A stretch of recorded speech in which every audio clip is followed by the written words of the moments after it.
What's up guys, welcome to another episode of Totally Inspired. As you can see, I'm not alone today. I've got a guest with me, this beautiful lady sitting next to me. She's gonna introduce herself and yeah, you tell the viewers who it is. Hi everybody, my name is Matibula, sometimes known as Speak Utomi. Speak Utomi is the name of my YouTube channel, but my name is Nkateko. So as you've seen from today's title, we are talking about how it's like for you to share your parents with the church. Maybe for those that might not know, you may need to introduce yourself in the sense of who you are, who your parents are, what you do and so forth. Yeah, so my parents are pastors. I guess that makes me a PK, as they like to call it. My parents are, my dad being Superior Christopher Matebula and my mom being Pinila Matebula, and then they met each other, got married, and yes, then they moved in to start their own. They moved from the church that they were at to start their journey into ministry in their form of their own church. So that was about 20 years ago that they started Personalisation Ministries. I was around the ages of 2-3, and so for me, I've always remembered the church being part of my life. I've always been a part of the church as well. So that's who I am in terms of that. So maybe my first question, I'm so curious about this. You know, Christians have this thing that when they refer to their pastors, you know, their spiritual parents, they call them mom and dad. How does that make you feel to hear people like personalizing this thing? How does that make you feel? So actually, I think because we're African at the end of the day, it's not strange, because even I would refer to, my friend's mother as mom. Okay. Or, when I go visit whoever, and there, I would say, umam, so and so. So from that point of view, it's not, it makes it easier. Yeah. Okay. But I think where it stings is when you realize that people are not being real about that, because if you see that certain person as your mom, as your dad, there's certain things that you wouldn't do to them. And if you do them, maybe it's a mistake, or you understand when you're being reprimanded for them. For example, I wouldn't speak to my mom or speak about her in a certain manner. And which I think over the years there were some instances where you would witness those things coming from certain individuals that are in the church, and then that is contradictory to them referring to this person as your mom. So you start to see, Wuti, it's not the same, So I think that's where you start to think about it. But also at the same time, I think that's where you actually start to draw the lines that when I say mom, it means something else versus when somebody else says mom. Ultimately knowing and understand that the mother that she is to you and how you think about her, or the father that he is to you and how you think about him, is not the same for everybody else. Okay. Yeah. So my next question will be around, like you did mention that the church was established when you're like 2 or 3. So you obviously don't have a memory of your life as a family, you as a family, without the church being a part of your lives. Or the church has always been a part of your lives? So that part, yes, but I think in the beginning, I really felt like there was really no distinction.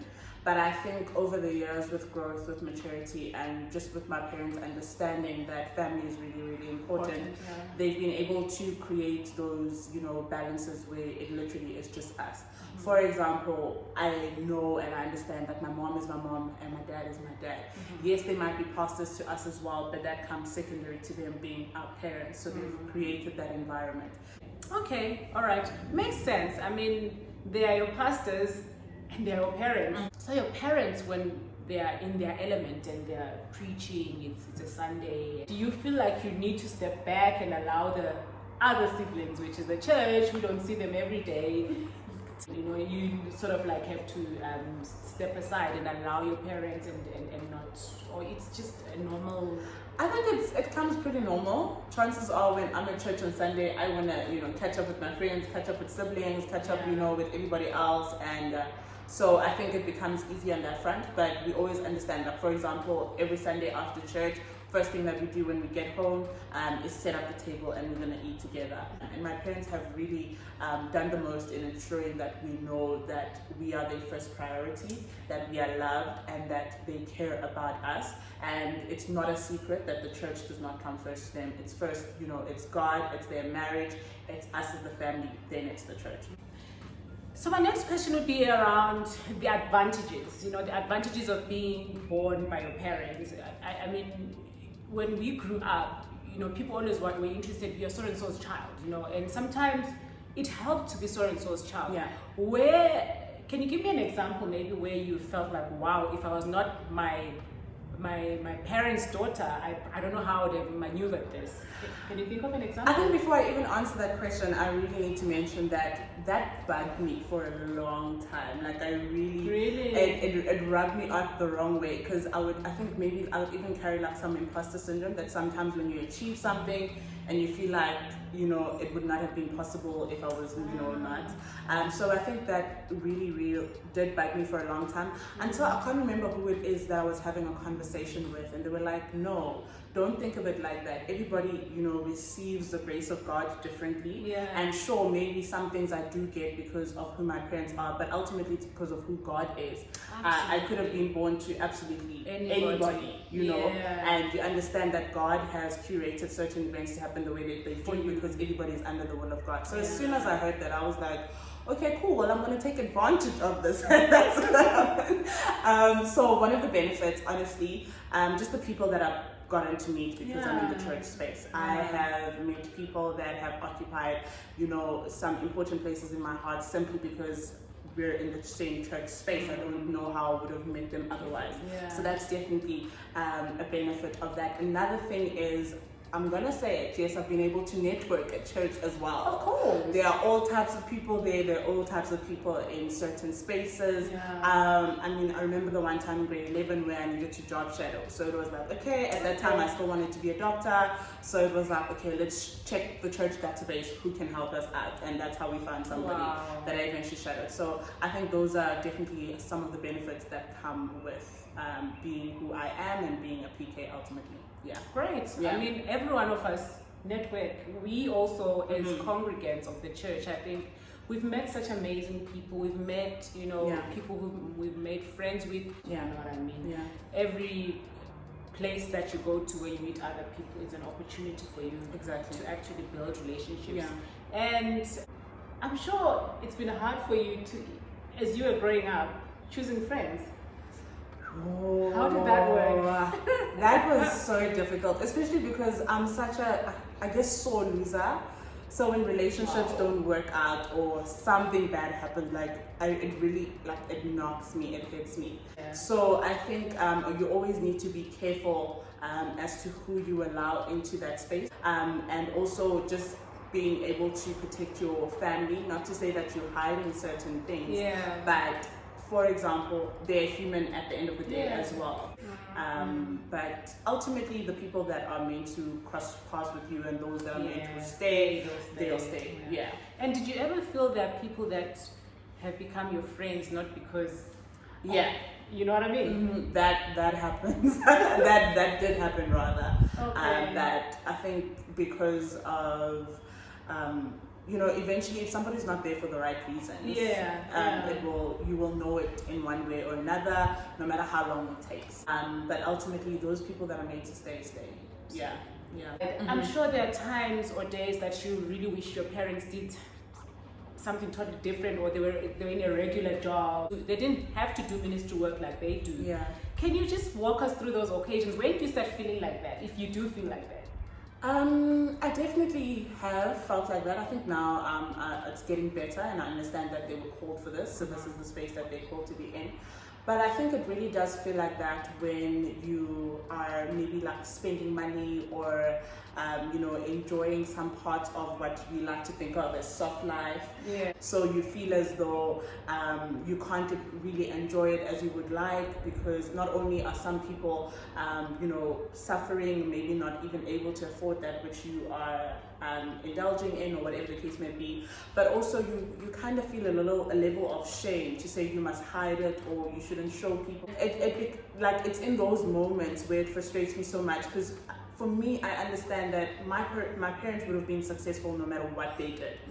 They didn't choose ministry because they were not going to be successful somewhere else. Dad is a brilliant business mind. If he wasn't in ministry, he definitely would have been succeeding at a different kind of business. I know for a fact my mom would have probably been a doctor, maybe having her own private practice right now. And if she spoils me in a certain way, buys me certain things, I wouldn't feel bad because I'm like, my mom works for it, you know. And I think for children who come from business families, you enjoy that wealth and not even feel bad because it's like my parents work for it, and everybody will believe you. But now when it comes to pastors, it's like, no, they're taking people's money, But meanwhile, people don't consider the nights where you don't have parents because they've gone to go counsel somebody else, or when your parents are not around because they're going to minister somewhere else and not even going to get paid for it. So people don't take into consideration those things. So it's only at those points where I've wished, okay, I wish they weren't in, maybe pastors, because then they would be succeeding somewhere else. But now all of a sudden in the church setting, you kind of need to be like, oh yeah, no, it could have been Ugogo's Banban's last amount of money, as if they don't work for it. And we know they do way more beyond than just coming on a Sunday preaching for 30 minutes and that's the end of it. So yeah. Absolutely. But as you say, they've been called to do this work, and in all the different spheres that they're working, sometimes maybe people don't get to see the sacrifices behind the scenes where everybody else also gets to benefit from their hard work. Given that you share the church with your parents, do you sometimes get the feeling that this sibling called the church sometimes feels a bit entitled to know about things that are happening in your life, like what's happening with you? Do you feel like sometimes it's a bit over the top, or how do you handle that? So a bit of both. I think for me, because I actually do like sharing about, obviously the time period is always very important for me, but I do like sharing about certain things, and I'm a lot more open with, as compared to my parents. Mom, for example, not a social media person. She's got Instagram, but she's not as active as, I guess, me. She's on it because we say you must be on it. And dad, as much as he posts, but it will be things that are already in the public, mostly your current affairs, what's going on in church and whatever else. I think for me, it really isn't a problem because I share a lot anyway. And even though I don't share anything, but because I share a lot, I feel that people don't feel the need to probe and want more. So that gives me the space to keep some of the things that I'm not sharing to myself, because I already put so much of myself out there. So just as a follow-up to that, I mean, you mentioned that your dad is on social media. I've seen sometimes clips of his sermons, trending. Clips of his sermons trending on TikTok and other places like that. And people like to comment. Do you read those comments and have some upset you? What do you do when you see negative things, for example? So there's this actual meme page that I actually follow. I won't mention it on this platform just in case some people come at me. But I can't remember I think it was the John Vulligate, and it was put on this page, and the meme owner didn't say anything mean. I think the caption was just like newsreader type of thing, and the comments in the beginning, people were laughing, finding it funny, and as time went on and it started to reach more people, it got painful. My sister and I, there was one comment in particular that upset us so much that we typed up a whole paragraph and we were coming at this person to be like, first of all, you don't know us. I think the comment was along the lines of, he's probably preaching that on Sunday, meanwhile his daughters are probably doing the challenge or something. And I was like, excuse me, what? No. So Hope and we typed out that whole message, and when we were just about to press to send it, we just removed the whole thing, and we were just like, let's let it go. It's good you did that, because that was your moment of venting. You let it all out. And then it was funny when it was not in a rude way, but it was funny when it was other people's parents or other pastors or whatever, because you just think, no man, I'm laughing at the joke, I'm not laughing at them. But now when it hits closer to home, then you start to be more, you're like, no guys, this is a bit too much. So, but I think what also helped us is my dad wasn't taken. So for him, he was loving it. He would read past some of the nasty comments and he was laughing on the couch and whatever, and it was like, somebody said it. somebody needed to say what needed to be said. So I think it's very difficult for you to be offended on somebody's behalf, knowing very well that he's not phased, he could not be phased, he could not be bothered. So I guess that helps. So you've got other siblings, you've got your brothers, and you've got Hope, and all of them younger than you. How do they cope? You're older. I mean, you're more mature. I mean, just listening to you, the way you handle some of the challenges is quite mature. But how do your siblings cope? My siblings are, I don't know if they carefree is the word. My siblings they're not like, I think what they all three have in common as compared to me is how carefree they are. Wow. They could not be bothered about what the next person says. I don't remember a time where Hope came back and was like, what this person said hurt me to a point where she's crying. The boys, I think even for them similar, they'll be like, oh yeah, so and so said this, but then literally they would move, like it doesn't back. I even remember having this conversation with them the other time to say, so what does it feel like to be a PK? And they were like, it feels normal. It's like, for them it's like that's the only form of parenting we're exposed to anyway, so we don't know anything different. So I think for them, they literally are okay. I think for me, I just what they like to describe as umuntu nenhliziyo encane. Really? You catch feelings? So I catch feelings. So every small thing there, I'm that person. I mean, I'm trying to be better, but I can't. It really I wish I had a little bit of what they had. Really, just able to be like, okay, it's whatever. And I'm sure, I mean, as PKs, you also like have a network of other PKs, other pastors' kids. Do you guys like share or exchange some of these challenges, or maybe you don't have it? No, so actually, for us, we found that because of how, as much as my parents uphold certain values, that they're not as strict as other parents or pastors maybe to their kids. And what I mean by this is, for example, I remember just sitting the other time, I visited a friend, and one of the neighbors came through to visit as well, and they were sitting there. He's like, just speaking about how things were like for him as a PK, and he was like, Dad didn't care about where you were on Saturday, but Sunday you would be in church. You would be at home stalls, you would be everywhere else, and you must be doing certain things. That if you're a pastor's child, you must be serving in the choir, you must either be in the band, all of those things, rehearsals and whatever else, and you should be there. And yes, it is expected for us to serve, but it was a matter of, okay, what is it that you enjoy? What is it that you're good at? Place yourself there and be in that space. For me, right now, I'm not doing much at church because I have school. That's perfectly fine. So I even remember like explaining the whole situation. He was like, don't you sing in the choir? I was like, and he was like, I feel like you're not a real PK. Wow. So I think it's a lot of those situations that you notice when you meet up with other PKs and you start to be like, oh no, okay, maybe things are not that tough as I thought they are for myself. So, salvation is actually an individual's journey. Parents, pastors are there to guide you. In this case, your parents are your pastors, and vice versa. But they're there to guide you in your journey and not really, enforce, strictly. Exactly. But you have to. It must come from within. You must want to do it. Ultimately. Absolutely. Yeah.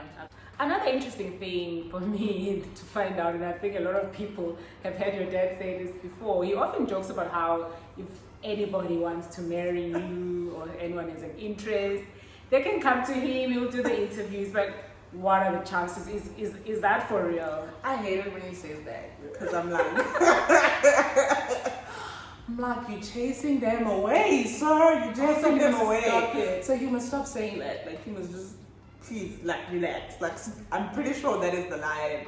And so if anyone's asking, my DMs are open. Not your dad. Not my dad, no. And funny story, there's actually somebody that kind of went via. Really? And for me, I was like, now, via dad. And now I was annoyed because I didn't like the person back. Like, not that I didn't like them I'm not laughing. Not that I didn't like them as a person. But for me, I was annoyed because I was like, first you went to my dad, and now, like, I don't feel the same way. So now we're just stuck at home and it's awkward. Do you understand? Okay, but how did your dad break it down to you? No, and worst is dad comes with, no, he's a really hardworking person. Hey. So now I'm just like, Your dad liked him.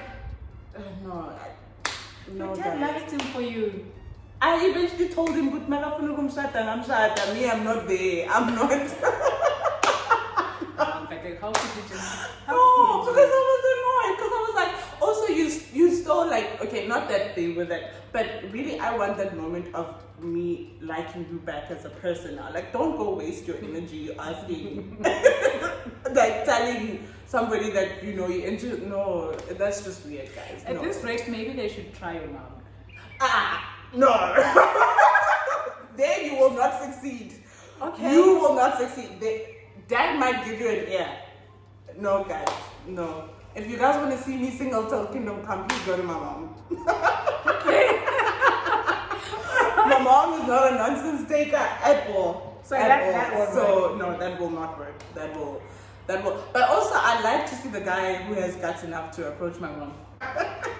Because dad is like the jolly one or whatever. And not to say mom is not like that, but she likes things in order. In order, yes. And whereas dad is the more that he'll laugh with you first and then check if things are in order. But don't waste going to my father and stealing that moment, that first moment for the person that it's actually going to be. You understand? Because I really have that thing of Guti, I don't want to come home with various type of people. Yes. You know, he can't, he just needs to wait and wait on us or what we decide to do. So for me, it's like, no, come to me. I'm a straight talker. I will tell you. So they must have to DMs open. Okay. I mean, I still won't answer all of them because I can't just take anybody. There's nobody. Standards. There's nobody. Absolutely no one. No, there's no one. Okay. It's not funny though. It's really not. But it's okay. It's okay. Like I'm the told. journey.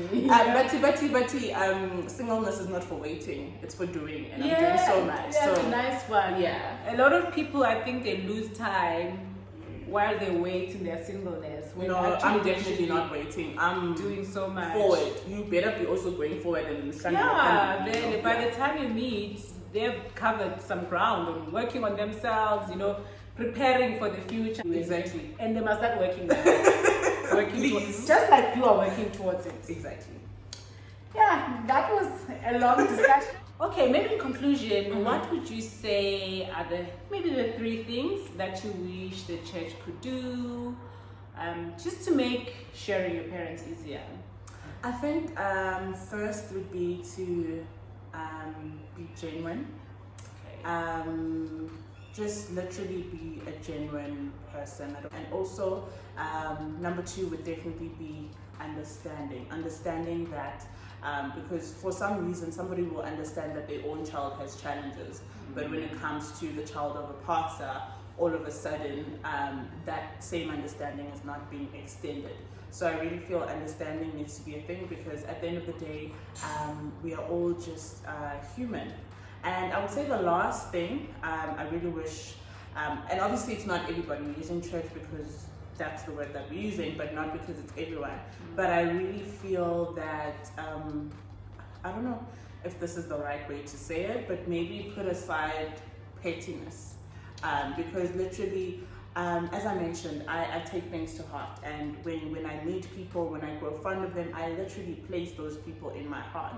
And then later on, you realize that they leave the church for something so, you know, what you think is small, but they decide that they're no longer part of the family, you know, anymore. And that becomes very difficult, because you really were fond of this person. In the church setting, you really thought of them as your brother, as your sister. It becomes really, really, really, really difficult. That's very profound. I mean, all of us want genuine relationships at the end of the day. You always want to have people that you know they're who they say they are to you. Well, you've had it for yourselves. That was Nkateko Matebula, and it was so much fun, you know, having the conversation. And remember, as we said when we started with the video, remember she's got a YouTube channel, Speak for Tommy. Yes. Make sure you subscribe, and make sure you also subscribe to Totally Inspired. give us a huge thumbs up. Please do comment down below and tell us what you think. It's been such a great time having you, Nkateko. Thank you. And we hope to see you again. Yes, I love this. Thank you so much for having me. Take care. Bye.